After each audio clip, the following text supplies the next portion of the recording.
Good afternoon, everyone. I'm, I'd like to welcome you all to this special SAE Detroit section webinar on diversity, equity, inclusion, and the future of the automotive workforce. Uh, I'm Dave Andrea. I'm a principal at Plant Moran in our automotive practice and strategy and operations. And specifically, I'm responsible for the vehicle manufacturer supplier working relations index study that we produce for the industry. On the SAE side, I am lucky enough to be the treasurer of the Detroit section here, so it's a pleasure for me to participate in this event today. And then on the SAE International side, I'm on the Risk and Audit Committee as well. So it's a pleasure to be here and to partner with the Center for Automotive Diversity, Inclusion, and Advancement, also known as KDS, which we'll refer to it as through this session today. Now, you may wonder why the SAE Detroit section took this on. Usually we're into vehicles and to the technical side of the automotive industry and not on the workforce side. But SAE, without a doubt, is, as a professional organization, professional society, is one of our missions is to build the pipeline, the future pipeline for the automotive industry that way.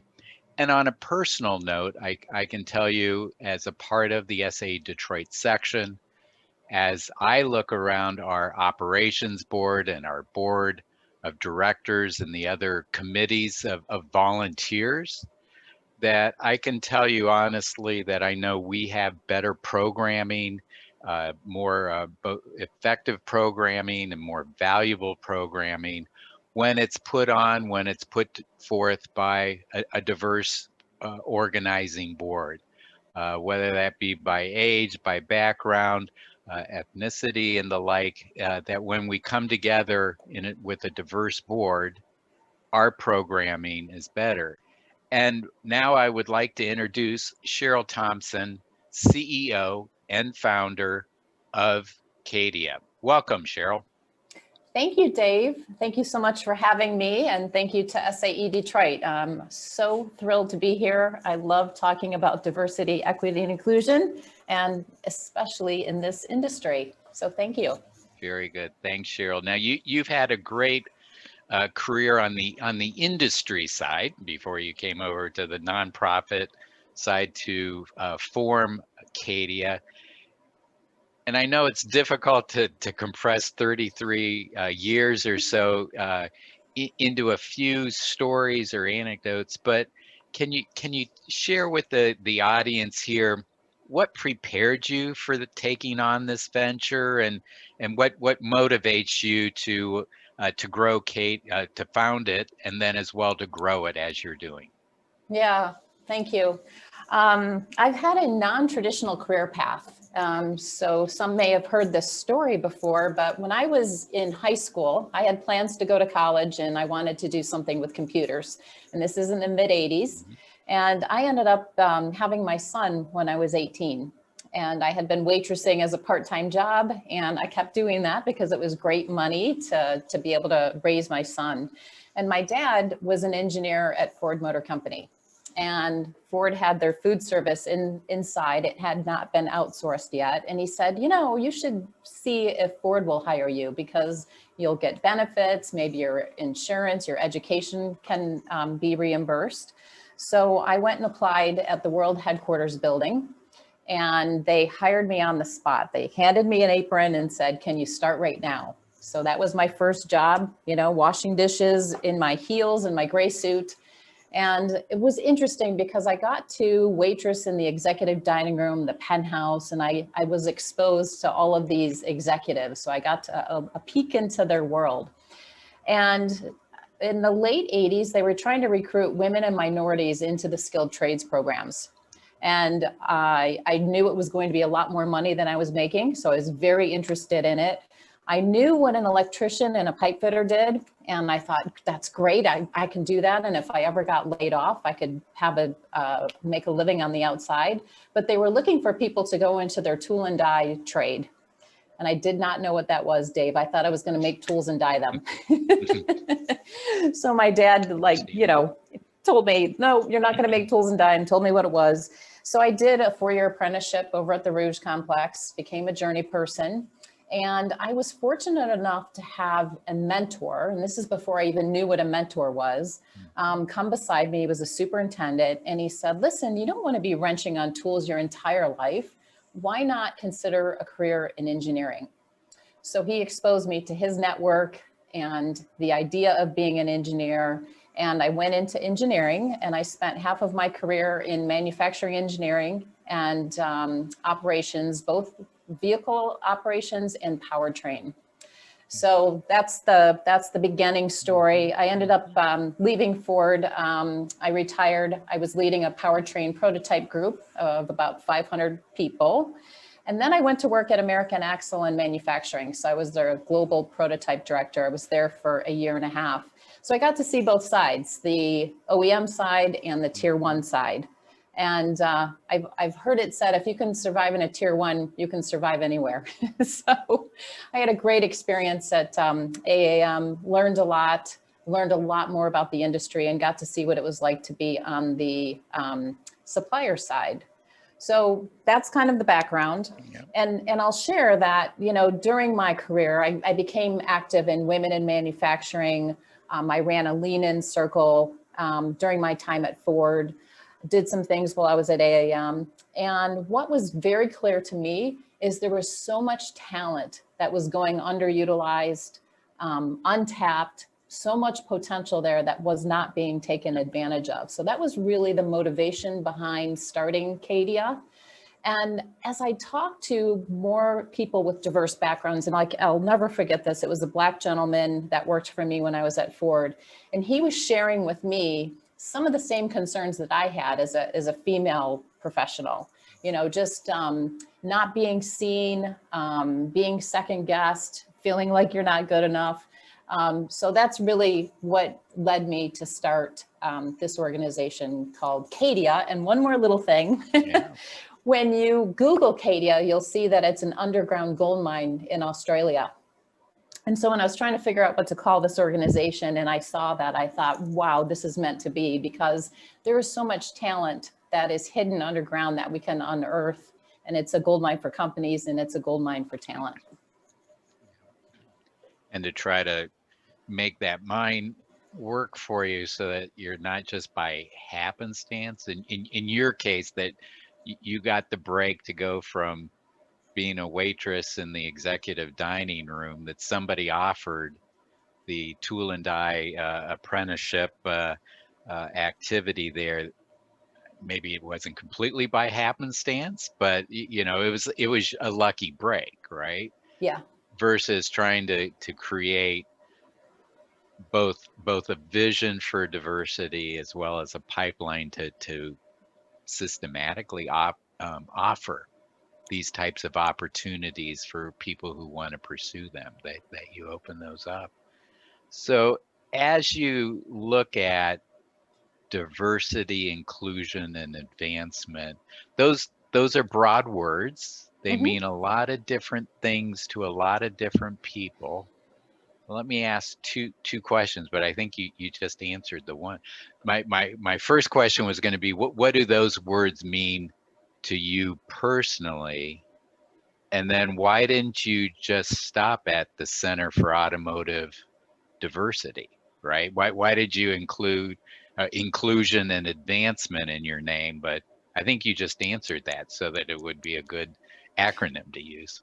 Well, it was more than just a good acronym to use. I mean, diversity to me means really understanding and leveraging and using all of those different perspectives. So, when you think about the word diversity, most people think about the things we can see, the primary aspects of diversity.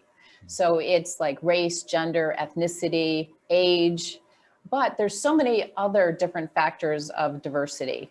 So personality style, maybe religion, how we were raised, the industry that we're in, thinking style, approach, work style. I mean, just so many different factors, the way we resolve conflict. So it's important that we have diversity, as you shared in the beginning, right? We get so much better solutions. We get better problem solving. The programs, the products, the services that we output are so much richer. But without inclusion, you're not going to have that diversity, because people are not going to be bringing their best, their authentic self to work. You're not going to be getting the full advantage of all of that diversity.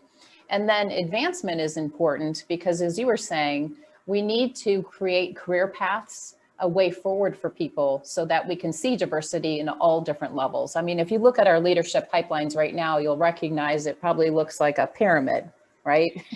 The diversity gets thinner and thinner as you get to some of the top positions. And now we're starting to talk more about the word equity. So equity is ensuring that there is opportunity for all and everybody has what they need to be successful. Yeah, it's interesting that you put it into the perspective of this is about more than what you just see, right? It's about the personalities. I think about the two women that I work with at Plant Moran. When people ask me about my staff, I always describe them. One has a undergraduate degree from the Center for Creative Studies, as well as an operations engineering degree from Purdue, right? She has the left brain and right brain. It's that kind of diversity that you don't get in people that way. And the other has 3 advanced degrees in statistics, computer science, and mathematics. So Absolutely. you know, and it's that diversity that, as the 3 of us work together, I won't say in terms of how they balance out my deficiencies, right? But when we all come together, right, we make a good team. That's right. That's right. And I just want to acknowledge a comment here in the chat. White men have a critical role as diversity partners to achieve sustainable change. Absolutely. Absolutely agree there. We need white men to be allies, and there's definitely a lot of diversity within that demographic as well. So I don't want to shortcut that either. Absolutely need our white men allies. Indeed. Like so, yourself, Dave. Count me in. How's that? Yes. On the mission of Cadia, you have that you want to double the number of diverse leaders by 2030. Could you go through with us, how you're describing diverse, how you're describing leaders, and what's your base that you're going to double over those the next 10 years or so? Yeah, that's a great question, Dave. So, you know, we were looking at the World Economic Goals. There's a lot about looking out to 2030. And so we were looking at that when we set that mission. And initially we were looking at women. There's a lot of data for women. We know in the auto industry, it's 23.6% of women that are in the industry as a whole. As I was saying, the pipeline, though, looks like a pyramid. As you go up the pipeline and you look at leaders, and I'm going to just talk about managers for a moment, it's 18%. You go up from there to VP level and it's 16%. You go all the way up to C-suite and it's only 13%. We don't have a lot of data for race and ethnicity, but from anecdotal information, from the research that we've been able to do with the companies we work with, we see it similar for race and ethnicity. And that is what we're focused on right now. So it's gender, race, and ethnicity. In order to get that baseline for more than just women, we're working on a talent study. So we're in talks right now with a few companies so that we can get some data and set that foundation so that we can set some meaningful benchmarks for the industry, right? That'll help guide us. Where do we need to place our focus in order to make sure we've got that pipeline to get people ready for those leadership positions. So when I say leaders, it's leaders of people, anyone who's managing other people. And I can imagine the range. You gave the average of percentage for females and the like there. I can imagine the range, though, that it is between the technical specialties and things like that on the low side. And that's where I think, too, the partnership or working with SAE through Member Connect and looking at mentor programs that we have, right, to supplement the kind of the technical side of what the SAE Association does will help that in terms of broadening it out and having the data, as always, right? Having the data, we know what to work with because within our membership ranks, I know we're very low in the single digits in terms of females as members of SAE. Do you have any formal or even informal relationships with other professional societies and organizations to promote and to help you achieve that goal of doubling the diverse leaders? Well, we're working with the Automotive Women's Alliance. We also work with Society of Women Engineers. We've been active with NSBE, which is National Society of Black Engineers, and then Society of Hispanic Professional Engineers. So we think there are so many great organizations out there doing great work. We're not looking to compete, we're looking to partner and collaborate with other organizations. Right, and to connect, yes. But to connect the dots between the activities that each of those organizations have, and as well share best practices, I can imagine, across those groups. Right. You yeah, and I'm just looking at the chat here. So someone said, what is the ethnicity and race breakdown on the leadership team? There's not a lot out there, but I see somebody put in the McKinsey most recent study. They have some data for I think it's transportation industry and engineering industries. There's a little bit of data there. You'll see it's like 5 to 7 companies that they looked at. What you'll see is the same thing. That pyramid looks like that leadership pipeline looks like a pyramid. So it gets thinner and thinner for women, race, and ethnicity, and mostly all of the industries. And I just want to also speak to the technical aspect. I don't want to leave out technical leaders. I know that technical specialists, technical leaders, technical fellows, that's another career path that's really, really important in our industry. And so we do need to look at building diversity on that side as well. Yep, very much so. And there are a lot of hidden heroes in that technical area.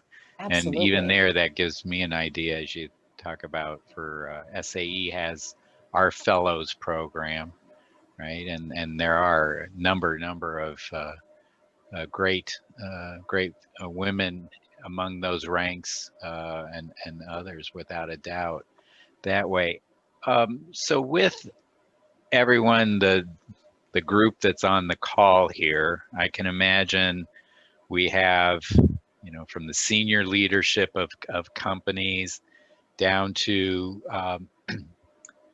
first year employees and the like, and everything in between in terms of functions on the call here. I'm gonna say this constructively, or ask this constructively, I guess. I mean, given the last 12 to 24 months, we've had so much of the social unrest and the political divisions that diversity programs were pushed up front. There were a number of CEOs that did come forward right at that time and put out their own personal statements, as well as to promote their corporate positions on this. But what would you recommend, or how do you keep the momentum going, right? You know, on that second, third, and fourth day, when everything else comes onto your plate, how how how would you recommend to the audience here to keep their initiatives, build the momentum of the initiatives that their companies may have going on now? Yeah, that's a big question, Dave. Yeah. So Well, I that's think why I it's asked it with, a half hour left. well, I think it's important for leaders to understand the business case. I think that's becoming more clear. So you think about the demographic shift that's going on right now. We're seeing more women come into the workplace. I mean, overall, it's almost 50-50 in terms of women in the workforce. Also, we're starting to see demographic shifts. So it was last year in 2020 that 50.2% of the population under the age of 18 came from a minority or ethnic background, minority race or ethnic background. The Hispanic population is tripling. People coming from 2 or more races, that's expanding as well. So you think about the buying power, think about the consumer buying the car, getting their car serviced. Mhm. Think about talent. There's definitely a case for change right there. You also look at globalization. You look at the speed of how fast our technology is advancing. And the old way of doing things, the old command and control, the old way of leading isn't going to work anymore. So we need to be more inclusive, and we need to have that diverse set of voices at the table. Boy, what else is, I'm thinking about the case for change. There's so many different factors. Um, um, you look at Gen Z talent, you look at millennial talent, and when they're looking for a place to work, many of them are asking, does the company have a diversity and Mhm. inclusion program in place? So to get the very best talent, that companies are going to have to focus on that. You look at investors, Goldman Sachs, BlackRock, Vanguard, they've all said, we're not going to invest in companies that don't have diversity on the boards. And so now the boards are starting to ask the C-suites about diversity, equity, and inclusion, right? With something that they're looking at when they're looking at the ESG score, Mhm. environmental, society and and governance, right? governance. Yeah. Yes, Hmm. yes. Hmm. So understanding the business case is really, really important. Also understanding the daily experience of someone who's different than you. So if you look at most of our leaders, they haven't necessarily come up against some of the barriers and the obstacles that women and other diverse talent have. Mm. So I think getting them to understand that and the need to intentionally build that diverse pipeline. And then the other thing that I'll say is making diversity, equity, and inclusion a priority takes intention. And it also takes a little bit of strategic thinking. And how do you build this in to what you're already doing? How do you use it to help you deliver on your mission, the business objectives you already have in place? So it's not yet another thing you're putting on people's plates. It's just, we're using this as a Mhm. strategy to help us deliver our objectives and on our mission in a better way. Yeah, very good.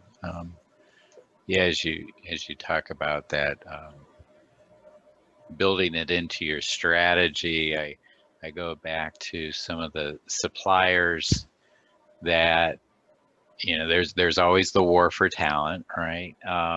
That have clear strategies of recruiting sophomores for internships, or several companies for, back to an SAE analogy here, use the collegiate design series, which are where the students are building the Formula SAE cars, or the snowmobiles, or those kinds of things.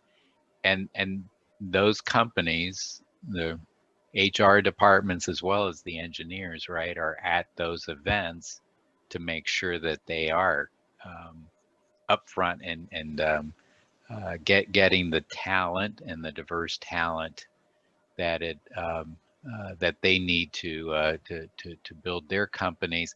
I guess looking over here at the chat, one of the questions that came in here are, who are the leaders deciding the factors on increasing the diversity? You talked about it takes intention.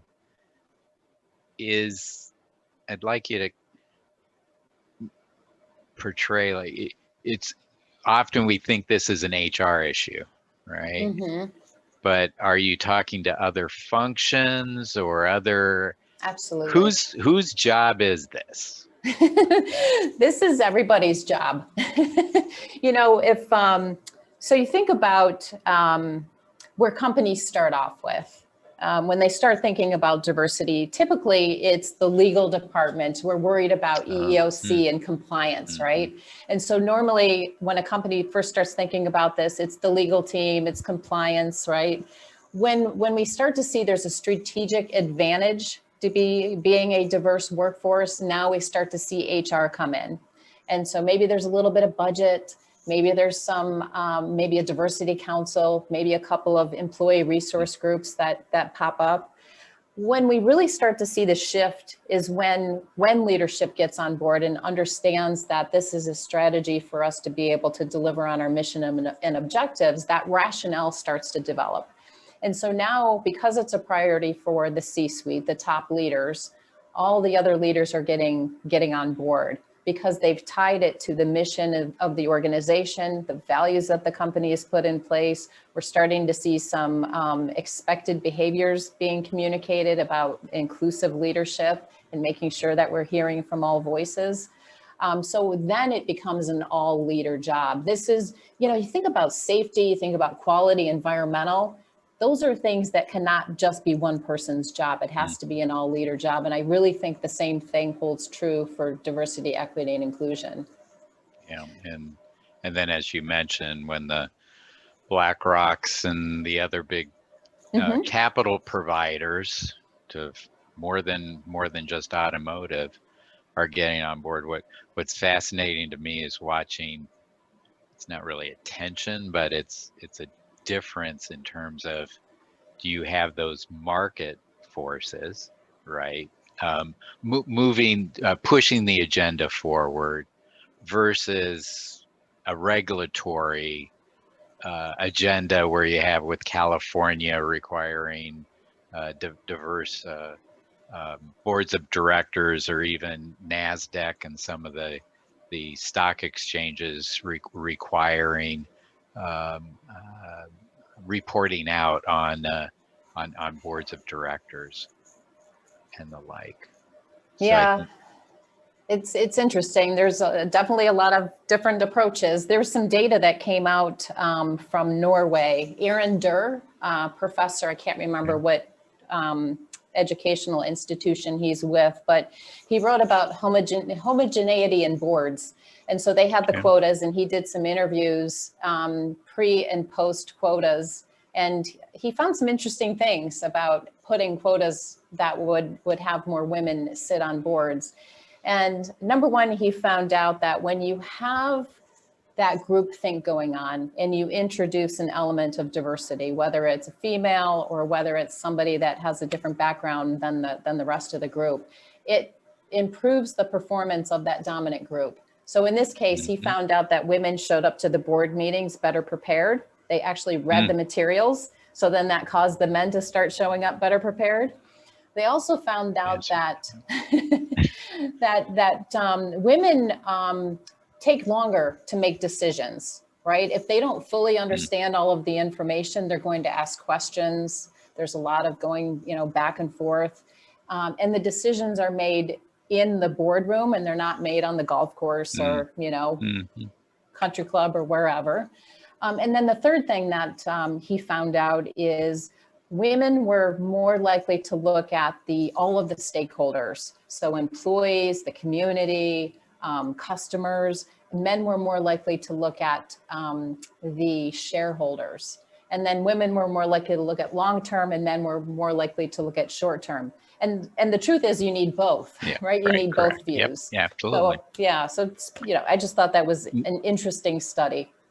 Yeah, but that also probably goes back to the observation that the less diverse leadership right now doesn't have that experience base, right? A diverse experience base, and so they're they're going to make decisions based on what they know, and if that's the shareholders or return on a strict, let me put it that way, a strict return on investment without thinking about the community or suppliers or others. It's a different perspective and checks and balances here. One question that came in through the chat here, or I'm going to make it into a question. How's that?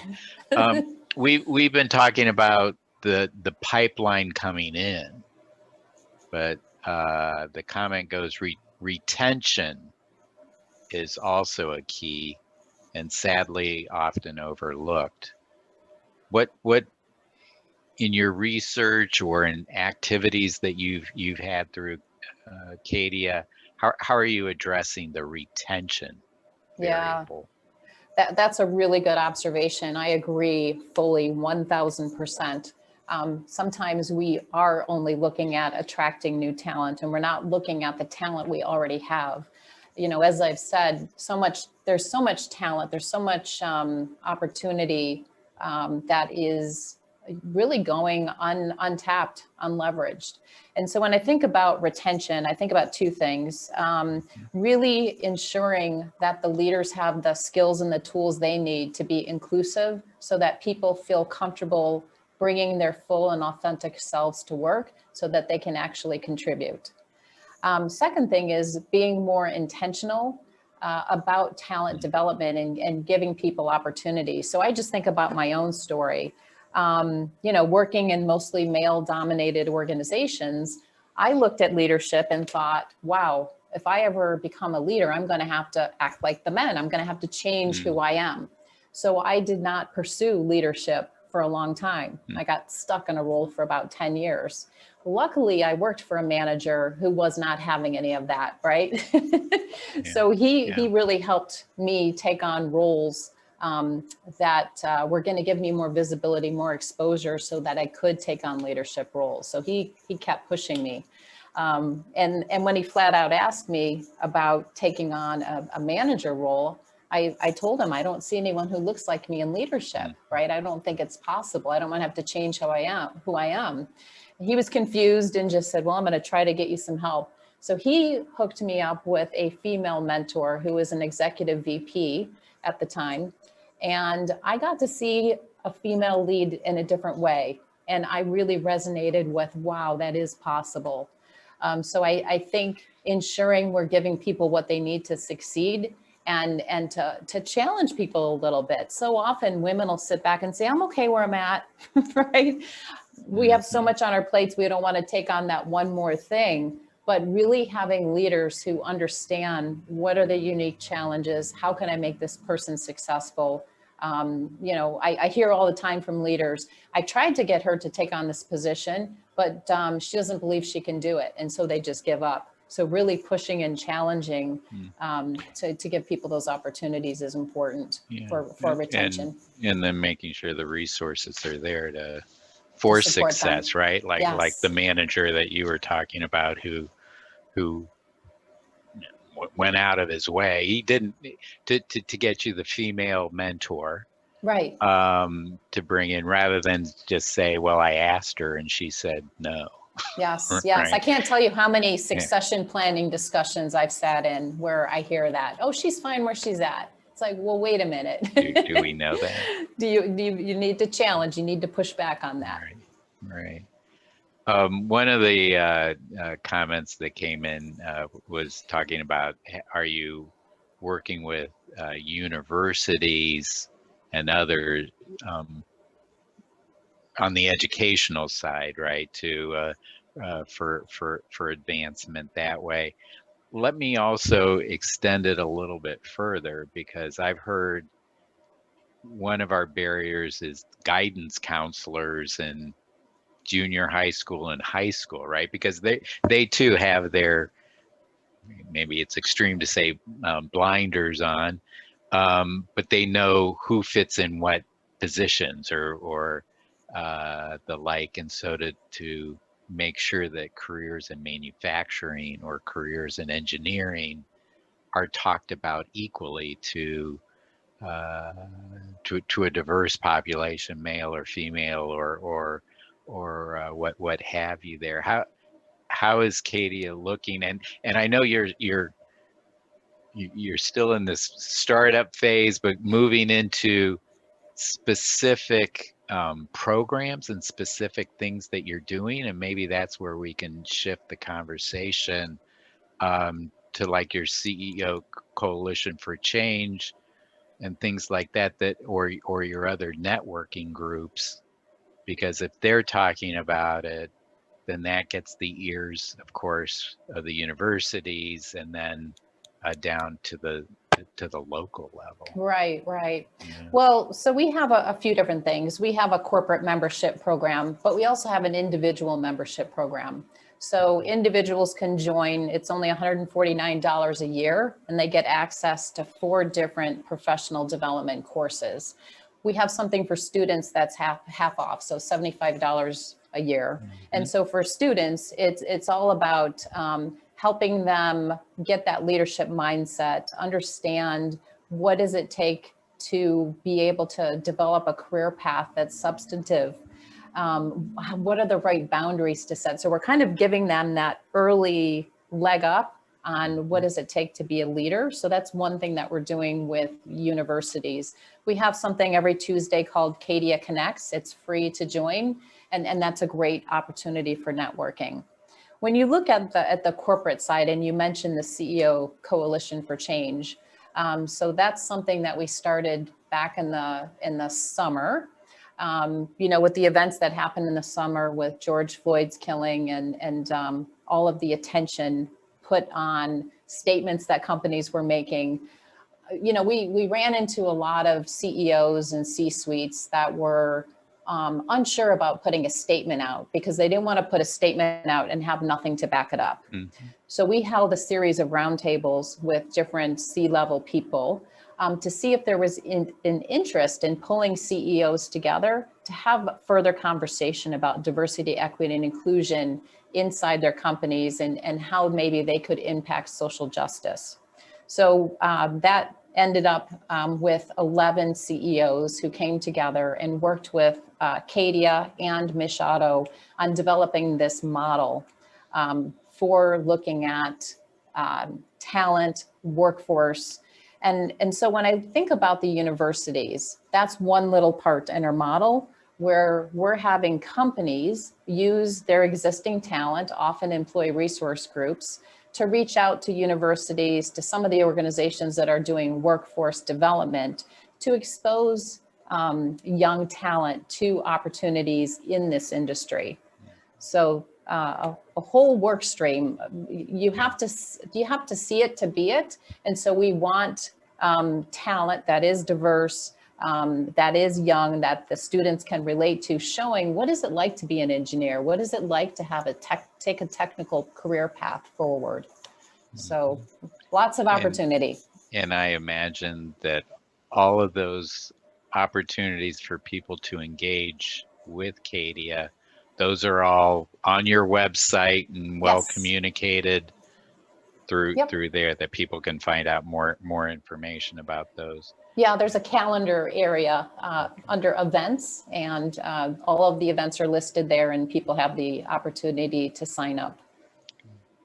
And I can imagine with the CEO Coalition for Change too, that it's one of those elements, it's piece of the puzzle, right? Because those CEOs then are involved with other roundtables or other boards of directors, and they can take that,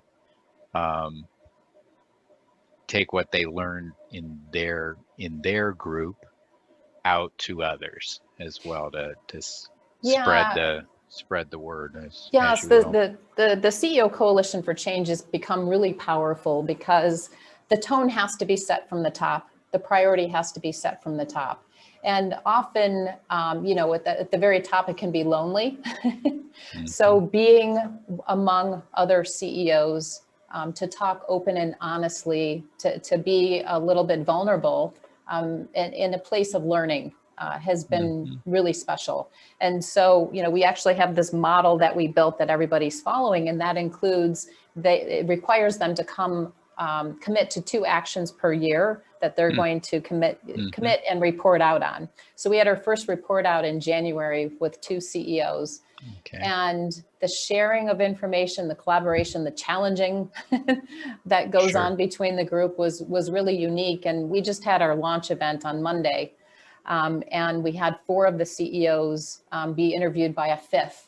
And they all shared a little bit about what they're doing to advance DEI in their company, what they're doing to lead it in their company. And it's interesting, every CEO has their own unique perspective and their own unique approach, right? And that's really what needs to happen. It has to resonate with that leadership team, because it does take a strong commitment to move it forward and to get everybody else on board. Yeah. Now, you also have, as I was looking at your website, you have a KDS certification, correct? Yes. And so how, and this is where I'm really going is, right, you get what you measure, you know, that old adage that way. What are the components within that certification, 1? And then 2, how low of a level, or I mean, is that at the corporate level, but could a business unit take that certification on and see how they're doing? Well, it's meant to Or be how does that for, mean? Yeah, go. yeah, it's meant to be for a company. And the certification, there's a form that you could fill out when you look at the website under certification, and it shows the maturity model. So I was kind of briefly describing that. Like level 1 is, we think diversity is a problem that needs to be solved. And, you know, at this point, we're just kind of looking at it in terms of compliance and doing what we need to make to meet the legal requirements. Level 2, you know, takes it a little bit further to where now we've got some diversity networks that are popping up. We're starting to put some resources behind it. We've got HR's attention now. Level 3, you've got leaders starting to get involved. Level 4, talent systems are starting to be retooled so that we're more inclusive with our recruiting and our development. And level 5 is, it's kind of in the DNA of every single employee.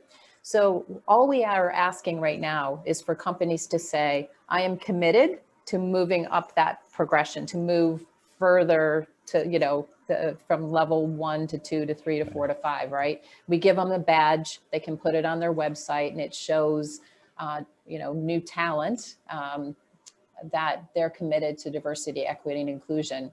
We'll check back to make sure that they're making progress, and we ask people to recertify every year. We're also working on a certification program that's more of a learning opportunity. So we have like a 12-week program that we're getting ready to launch, and that'll be a higher level of certification. And we're going to have a capstone project included in that, so people get to work on real problems and take that back to their leadership team. Good.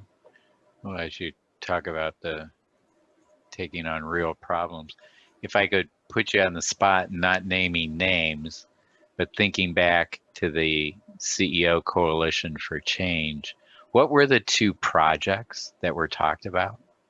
Oh, so they in were, terms of yeah. what they put in place? Yeah. So one person talked about you know, getting approval from their board to work on this and to put an executive diversity council in place that he leads, and it's made up of people from around the globe and different functional level areas. And then another CEO just talked about making sure everybody had performance goals in order to support diversity, equity, and inclusion. And so, that's one of the things that everybody gets nervous about when we talk about measuring diversity, equity, and inclusion. Many of us have been around this industry for a while. And about 20 years ago or so, we had quotas that were put in place. And in some cases, people were put into positions they weren't ready for or qualified for or even right for. So people think about those quotas, and that's what comes to mind when we talk about measuring. And that's really, quotas are illegal. We don't do that. We're more interested in measuring things like, are we doing recruiting outside of the typical schools that we normally look at, right? Are we looking at historically Black colleges and universities, Hispanic serving institutions, some of the associations that I talked about, right? Do we have a mentoring program in place? Do we talk about sponsorship? Are we sponsoring high potential diverse talent? So those are the things that we're starting to hear top leaders talk about. Taking on, yeah. Yeah, as you mentioned there, are we recruiting to other universities or outside of the the normal list, I should say, normal or usual list, suspects on the university recruiting schedules. I learned of a group, because we're at Plant Moran, we're hiring for a consulting role for our organization, and the HR person, the recruiter we're working with, mentioned Jumpstart a couple of times in our conversation. So I said, what is Jumpstart? And what it is, it's from the other direction, right? That companies put up, actually present on their company, their environment, their culture. As I understand it, I don't know that it's job specific, but it goes out and it allows people to come in, right? And in a diverse, so it's from any college. And then if they have interest in that organization and in that job that's described, then they apply. And we've gotten a couple of applications in through that process that I know we wouldn't have gotten else, from other places. But it's called Jumpstart. Huh, that's so interesting. And I also think it's important to look outside of our traditional way of thinking. So is a 4-year college degree really required for some of these roles, right? It used to be we went to school, we learned once, and then we went to work and we never learned again. Now we go to school, we go to work, and we're learning continuously, because technology is just advancing so quickly. You have to keep up and take on additional learning, additional certifications. So, looking at some of these non-traditional higher education institutions, I think is a smart move in order to increase diversity. So we've been talking about automotive here. And again, not to put you on the spot, but do you know of other industries that are taking this on, or would you, in your research and in your mind, are there other industries that you would say are maybe at the forefront is too strong, but that you would recommend the audience to be monitoring or to be looking at, or to see what they're doing to bring those ideas into automotive?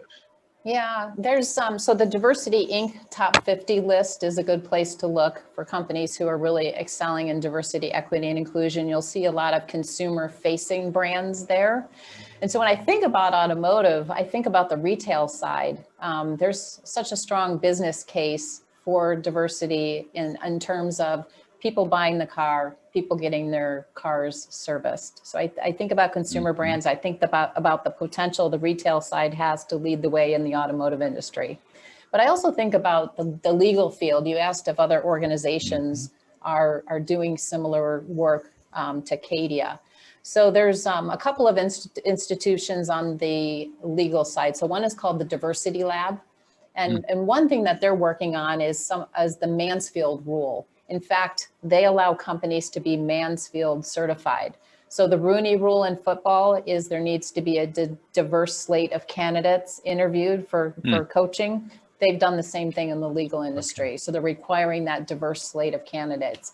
I've heard Mary Barra talk about having a diverse slate of candidates. And if there is not a diverse slate of candidates because there's nobody qualified, she wants to know what's the plan to get people qualified so that they can be on that diverse slate. So Diversity Lab is one. There's another in the legal field called the Diversity Flexibility Alliance. And so it's you know, when they look at the legal field, they're trying to get gender equity in the legal field. The clients are demanding it. They want to be able to relate to their attorneys. And so one thing that hampers women's progress is this lack of flexibility because of the way it's set up, you know, billable hours and all of that. So they're teaching firms and practices to be more flexible. And we could go down a whole nother path with all we've learned about flexibility with the pandemic, and it is possible to work from home, right? That's another area our industry has been slow to embrace.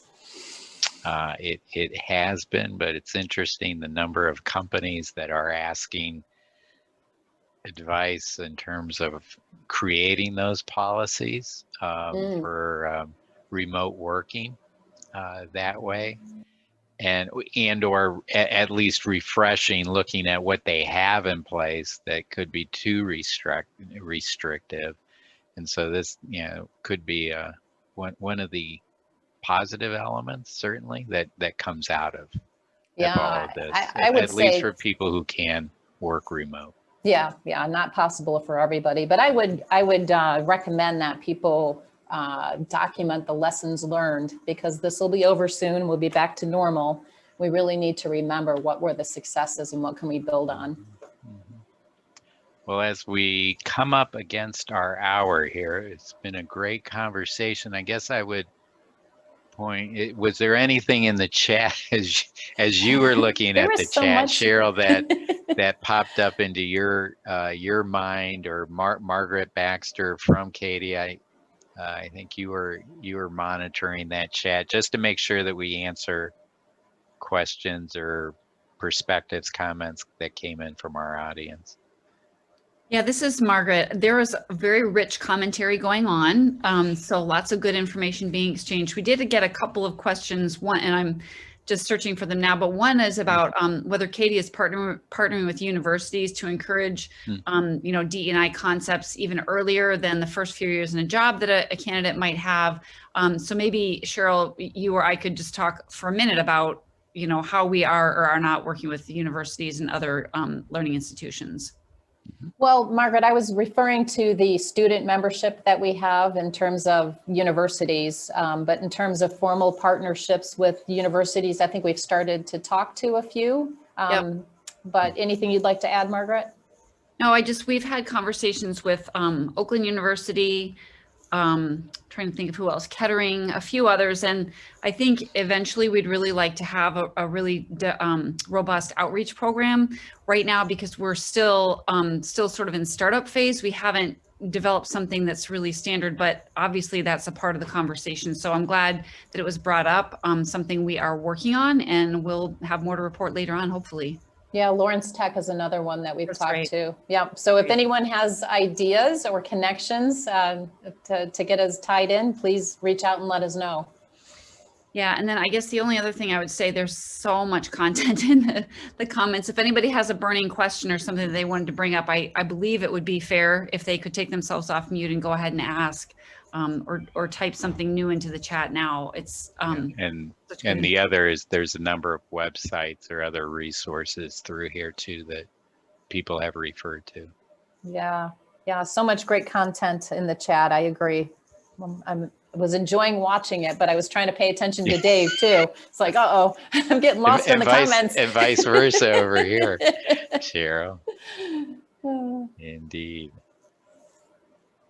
Well, let me let me end. Oh, wait, well, here we go. Oh, This go one, I for it, did see this Margaret. one. I'm asking, the 60% of global population is Asians. As an Asian American, I don't see much of Asian Americans as part of diversity initiatives. Do you have any suggestions for why this is happening?